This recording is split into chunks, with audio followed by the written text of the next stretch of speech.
हाय दोस्तों, spoken English में आपका स्वागत है। मैं सुभाष जोशी। यह ऑडियो मेरी जो बुक है magic book for spoken English, जिसकी पीडीएफ आपके पास है, उसको समझाने के लिए है, जो कि बेसिक स्ट्रक्चर पर है। यदि ये बेसिक स्ट्रक्चर आपको आते हैं तो किसी भी तरह की इंग्लिश आपके सामने आए वो आपको समझ में आने लग जाएगी, और जब समझ में आने लग जाएगी तो आप आसानी से उसे याद करेंगे और उसे बोल भी सकेंगे। तो चलिए हम देखते हैं कि बेसिक स्ट्रक्चर क्या कहते हैं। बुक आप ये जो ऑडियो है ये ऑडियो आप चालू कर लें और साथ में पीडीएफ जो मैंने भेजी है आपको, उस पीडीएफ को देखें ताकि आपको विजुअल भी हो और साथ में ऑडियो से आपको समझ में आएगी। Basic structures with tense and voice. मूलभूत स्ट्रक्चर से हम सीखना शुरू करें। मतलब जो बेसिक स्ट्रक्चर है उससे हम सीख रहे हैं, जिससे कि आप भाषा को समझने लगे और फिर आपको ग्रामर का भी ज्ञान हो जाए। मतलब ग्रामर कब आएगी? जब पहले समझ में आएगा, फिर धीरे धीरे उसमें ग्रामर आएगी। आरंभ से ही व्यवहारिक रुख अपनाएं, मीन्स प्रैक्टिकल करें। पहले समझने का प्रयास करें, मीन्स पहला काम हमको क्या करना है कि जो भी सेंटेंस सामने आ रहा है वो हमको समझ में आना चाहिए। यदि वो आपको समझ में आता है तो फिर आप उसको बोलने के लायक हो सकेंगे। जैसे जैसे समझ बढ़ेगी वैसे वैसे आपकी भाषा बढ़ती जाएगी। समझने में भी पहले समय का पता करें कि यह वाक्य किस काल अर्थात समय का है। मतलब पहले टाइम पता कर लेना है हमको। तो टाइम पता करने के लिए बहुत आसान है। देखिए, this is a pen, it was my home. तो पहला वाक्य प्रेजेंट का है, दूसरा पास्ट का है। अब ये पता कैसे चल रहा है? इज अर्थात प्रेजेंट और वाज अर्थात पास्ट। मतलब हमको जहां भी इज दिखे तो हमको पता चल जाएगा कि ये प्रेजेंट का है, वाज दिखेगा तो हमको पता चल जाएगा कि यह पास्ट का है। तो अब पता करने के लिए कुछ बेसिक चीजें हैं वो मैंने सामने लिख दी है। जैसे प्रेजेंट पता किन चीजों से चलता है?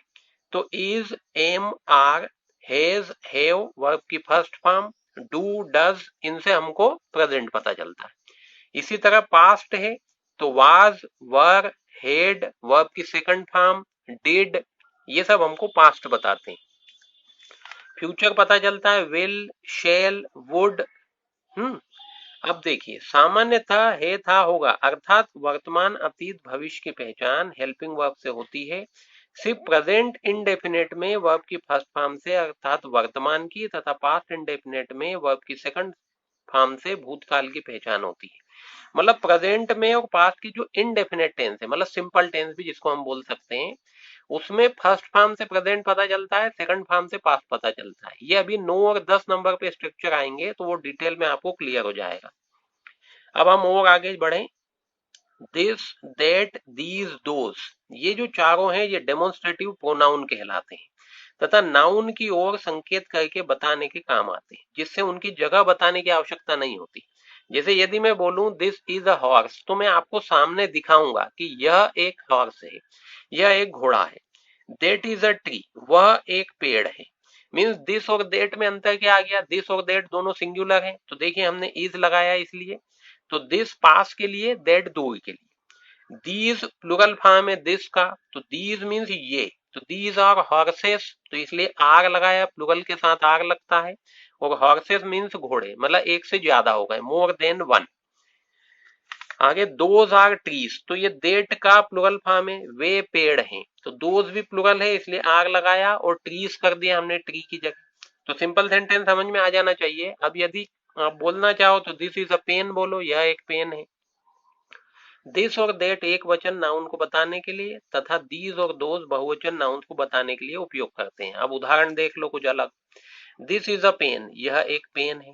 दिस इज अ कार, यह एक कार है। This was my car.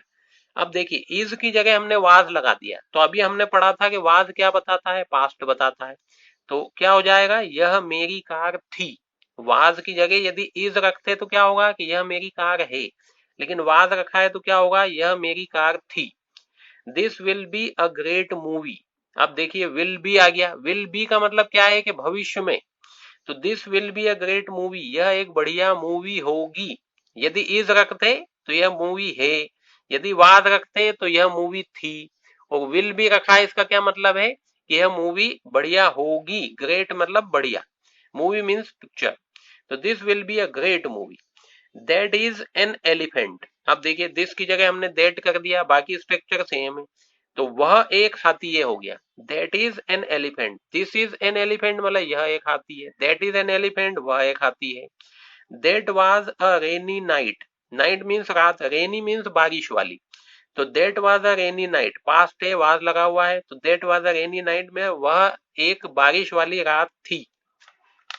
That will be my first choice, first choice मतलब पहली पसंद, विल बी मीन्स हम फ्यूचर जान गए, तो that will be my first choice, वह मेरी पहली पसंद होगी। दीज आर रिवर्स, अब प्लुरल हो गया, नदियां, रिवर्स मीन्स नदियां, आर मीन्स प्लुरल फॉर्म है, तो दीज आर रिवर्स मीन्स ये नदियां है। दीज वर ओल्ड सिटीज, अब देखिए प्लुरल फॉर्म है तो वाज की जगह पे अब वर लगाएंगे हम, तो दीज वर ओल्ड सिटीज, ये पुराने शहर थे। These will be big trees, ये बड़े पेड़ होंगे, विल भी लगाए ना, तो ये बड़े पेड़ होंगे। अब मैंने क्या किया है कि हर स्ट्रक्चर को affirmative, negative, interrogative, interrogative negative और उस पर क्वेश्चन भी बना के दिए हैं, ये आपके सामने उदाहरण है। तो जैसे अफर्मेटिव सेंटेंस में हम सिंपल सेंटेंस बोलेंगे एकदम से, दिस इज अ बुक, यह एक बुक है। दैट इज अ बॉल, वह एक बॉल है। दीज आर चेयर्स, ये कुर्सियां हैं। दोज आर ट्रीज, वे पेड़ हैं। अब पेज पलटाइए, तो अगले पेज पे देखिए नेगेटिव बना के दिए उसी के, तो हेल्पिंग वर्ब के बाद हम नॉर्मली नॉट लगाते हैं तो नेगेटिव हो जाता है। तो दिस इज अ बुक की जगह this is not a book, तो यह एक पुस्तक नहीं है। That is not a ball, यह एक गेंद नहीं है। दीज आर नॉट चेयर्स, ये कुर्सियां नहीं है। दोज आर नॉट ट्रीज, वे पेड़ नहीं है। इंट्रोगेटिव में हम क्या करते हैं, हेल्पिंग वर्ब को सब्जेक्ट से पहले ले आते हैं, तो देखिए इज हमने आगे रख लिया है। इज दिस अ बुक, क्या यह एक बुक है। यदि सिर्फ हेल्पिंग वर्ब से क्वेश्चन बनेगा तो वह आंसर जो होगा सिर्फ हाँ या ना में ही आएगा। जैसे हमने बोला कि इज दिस अ बुक, तो मीनिंग क्या होगा, क्या यह एक बुक है, तो आप क्या बताओगे कि हाँ यह एक बुक है, या यह कहोगे कि यह एक बुक नहीं है। इज दैट अ बॉल, क्या वह गेंद है। आर दीज चेयर्स, क्या ये कुर्सियां हैं। आर दोस ट्रीज, क्या वे पेड़ हैं। अब इंट्रोगेटिव नेगेटिव मीन्स क्वेश्चन भी रहेगा और नेगेटिव भी रहेगा। तो is this not a book, क्या यह एक बुक नहीं है। Is that not a ball, क्या यह एक बॉल नहीं है। आर दीज नॉट चेयर्स, क्या ये कुर्सियां नहीं है। आर दोज नॉट ट्रीज, क्या वे पेड़ नहीं है। अब जैसे हम बोलते हैं ना कि क्या यह आपका पेन नहीं है, तो कैसे बोलेंगे, आर, आग नहीं, सिंगुलर है, यदि यूअर पेन है तो सिंगुलर कर दो, पेन्स होता तो आग लगाएंगे। तो is this not your pen, और पेन्स हो तो क्या बोलेंगे, are these not your pens. Okay, अब क्वेश्चन आंसर देख लीजिए। व्हाट इज दिस, यह क्या है। किसी भी चीज की तरफ आप इशारा करके बोल सकते हो व्हाट इज दिस, तो सामने वाला जवाब देगा this is a book.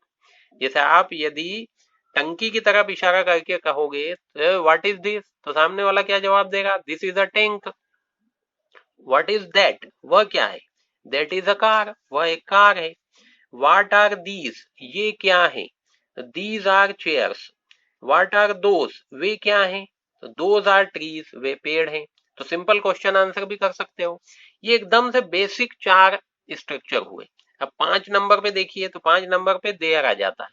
Means there का उपयोग हम कहाँ करते हैं, यहाँ पर इनका उपयोग हम नहीं करना चाहें, दिस दैट दीज दोस्त का यदि संकेत करके, जैसे उदाहरण से समझो, यदि उज्जैन में एक नदी है, तो यदि मैं नदी किनारे खड़ा होके बताऊं कि यह एक नदी है तो ओके है, तो चल जाएगा। लेकिन यदि मैं घर पर हूं, घर दूर है नदी से, तो वहां से कैसे बताऊंगा कि यह एक नदी है। तो उसकी जगह मैं क्या बोलूंगा फिर, कि उज्जैन में एक नदी है। ठीक है, अब हम जगह बताएंगे। Demonstrative pronoun this that these those में जगह बताने की जरूरत नहीं है, लेकिन देयर में हमको जगह बताने के लिए जरूरत है। अब देखिए उदाहरण से देखते हैं हम। देयर में क्या करना है, देयर के साथ हेल्पिंग वर्ब लगाना है, फिर नाउन या नाउन्स, मतलब सिंगुलर हो तो हेल्पिंग वर्ब सिंगुलर की आ जाएगी, प्लुरल नाउन हो तो प्लुरल ले लेंगे। फिर एक प्रीपोजिशन लगाना है और साथ में प्लेस बताना है। तो there is a car on the road, तो देखिए देयर है, एक कार है, अ कार है, इसलिए इज लगा है। तो देयर इज अ कार मतलब एक कार है। अब कहाँ है, तो ऑन द रोड मतलब सड़क पर है। तो ऑन क्या है, प्रीपोजिशन है, तो there is a car on the road, मतलब सड़क पर एक कार है। There is a pen in my hand, तो एक पेन है, कहाँ है, इन माई हैंड, मेरे हाथ में है, तो इन क्या है, प्रीपोजिशन है। There are books under the table, table के नीचे, मतलब अंडर द टेबल का मतलब क्या है, टेबल के नीचे किताबें हैं। देयर आर बुक्स, मतलब प्लुरल फॉर्म हो गया, इसलिए आर लगाया हमने और बुक्स लगाया। There are 20 rooms in my school, मेरे स्कूल में 20 कमरे हैं।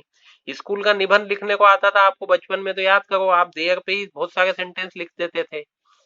There was a mango tree, अब देखो वाज लगा दिया मतलब पास्ट हो गया। There was a mango tree, एक आम का पेड़ था, कहाँ था, तो बिफोर माई हाउस, मेरे घर के सामने था। बिफोर मतलब पहले भी होता है, सामने भी होता है। There were many birds on the tree, पेड़ पर बहुत सारे पक्षी थे, वर लगा हुआ है, बर्ड्स हैं, पास्ट में है, तो इसलिए हमने वर लगाया। There were many birds on the tree. There के इस उपयोग को एम्प्टी यूज ऑफ देयर कहा जाता है। एम्प्टी मीन्स खाली होता है, क्योंकि इसमें देयर का अपना कोई मीनिंग नहीं होता, इसे सिर्फ नाउन की जगह बताने के लिए हम उपयोग करते हैं। मतलब नाउन को शो करना है तो अब आपके पास दो तरीके हो गए, या तो दिस दैट दीज दोस, आप डेमोन्स्ट्रेटिव प्रोनाउन का उपयोग कर लो, या फिर देयर से उसकी जगह बता दो, सिंपल। अब इसके अफर्मेटिव नेगेटिव आगे के सेंटेंस हम देख लेते हैं। अफर्मेटिव जैसे there plus helping verb plus noun या नाउन प्रीपोजिशन और प्लेस। तो there is a car out of my home, मेरे घर के बाहर एक कार है। There is a river in Ujjain, Ujjain में एक नदी है। There are many birds on the tree, पेड़ पर बहुत सारे पक्षी हैं। There were some books in the bag, bag में कुछ किताबें थी। थी क्यों आया, क्योंकि वर लगा हुआ है, तो आपको चेक करना है ना। अब नेगेटिव देखते हैं, तो देखिए हेल्पिंग वर्ब के बाद हमने नॉट लगा दिया है, बाकी स्ट्रक्चर सेम है। There is not a car out of my home, मेरे घर के बाहर एक कार नहीं है। There is not a river in Ujjain, Ujjain में एक नदी नहीं है। There are not many birds on the tree, पेड़ पर बहुत सारे पक्षी नहीं है। There was not any book in the bag, bag में कोई पुस्तक नहीं है, नहीं थी, वाद लगाए ना, तो है की जगह थी हो गया। अब इंटरोगेटिव नेगेटिव देखिए। Is there a car out of my home, क्या मेरे घर के बाहर एक कार है। Is there a river in Ujjain, क्या उज्जैन में एक नदी है। Are there many birds on the tree, क्या पेड़ पर बहुत सारे पक्षी हैं। Was there any book in the bag, क्या बैग में एक पुस्तक थी, वाज लगाए ना। अब इंटरोगेटिव नेगेटिव देखिए। Is there not a car out of my home, क्या मेरे घर के बाहर एक कार नहीं है। Is there not a river in Ujjain, क्या उज्जैन में एक नदी नहीं है। Are there not many birds on the tree, क्या पेड़ पर बहुत से पक्षी नहीं है। Was there not any book in the bag, क्या बैग में कोई पुस्तक नहीं थी। अब इसका क्वेश्चन बनेगा कैसा है, what is there out of my home, मेरे घर के बाहर क्या है, तो आप बता सकते हो there are many trees before my house या out of my house. What is there in Ujjain, Ujjain में क्या है, तो there are so many things Ujjain, Ujjain में बहुत सारी चीजें हैं। There are many temples in Ujjain. How many birds are there on the tree, tree पर कितने पक्षी हैं, पेड़ पर कितने पक्षी हैं। हाउ मेनी मीन्स कितने, तो कितने पक्षी है बता सकते हो। There are two birds on the tree, या there are many birds on the tree, बहुत सारे पक्षी है, दो है तो दो बता दिए। There are two birds on the tree. What was there in the bag, bag में क्या था, तो क्या था तो कैसे बोलेंगे। There were some books in my bag, मेरे बैग में कुछ किताबें थी। या there is a pen in my bag, मेरे बैग में एक पेन है। वाज लगाओगे तो था हो जाएगा, सिंपल।